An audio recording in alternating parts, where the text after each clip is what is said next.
Given that a is a non-zero real number and 0 equals a times x plus 4 squared plus k, prove that x equals negative 4 plus or minus the square root of negative k over a. Show all your work. If k equals 2, what is true of the constant a to assure that the solutions are real numbers? Alright, so we have our equation here. A times x plus 4 squared plus k equals 0. So let's solve for x. We have a times x plus 4 squared equals negative k. Divide both sides by a. We get x plus 4 squared equals negative k over a. We'll take the square root of both sides, and we get x plus 4 equals the square root, well, positive or negative, the square root of negative k over a. X equals negative 4 plus or minus the square root of negative k over a. So that is exactly what we have showed. We've just showed all of our work that shows this. If k equals 2, what is true of the constant a? So if k, here let's look at this, square root of negative k over a. If k is positive 2, that means that a has to be negative. A will have to be a negative number in order for these negative signs to cancel out, because we cannot take the square root of a negative number. It's okay to have the negative sign here for now, but once these values are in there, one of them is going to have to be negative in order to cancel out the negative sign.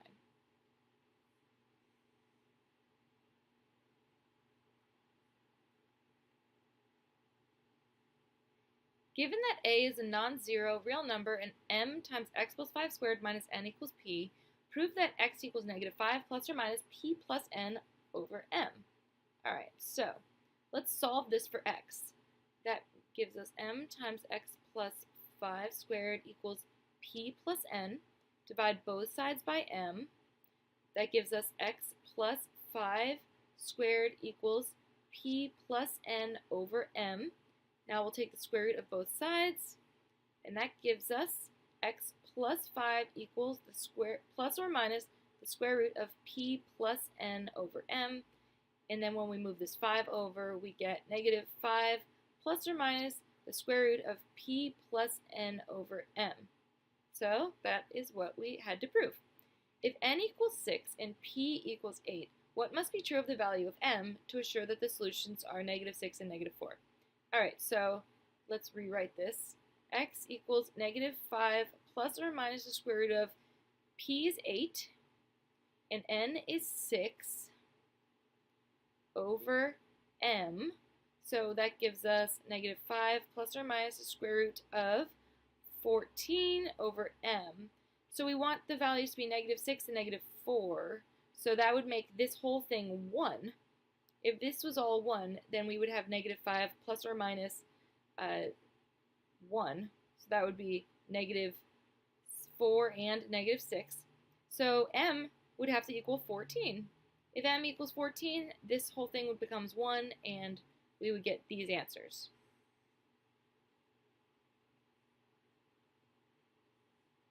Given a is a non-zero real number and a times x minus 3 squared minus b equals c.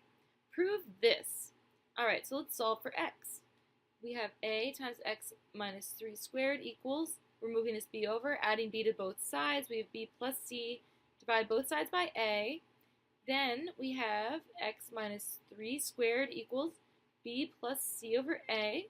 We'll take the square root of both sides, and that will give us x minus 3 equals plus or minus the square root of b plus c over a. Move the 3 over, add 3 to both sides, and we get 3 plus or minus the square root of b plus c over a. Now, and that's exactly what we were trying to prove. If a equals 2 and b equals 5, what must be true of the value of c so that there are two real solutions? Alright, so we have x equals 3 plus or minus the square root of b is 5, c we're trying to figure out, and a is 2. So 5 plus c over 2 has to be a positive number. Now, if c was negative 5, this would be 0. So we basically need c to be any number that's greater than negative 5. Negative 5 would make this have one solution, and anything greater than negative 5 will have this be two solutions. For example, if this c is negative 4, that would be 5 minus 4, which is 1 over 2, which is 1/2. And that would be positive. That works. So we just need c to be greater than -5.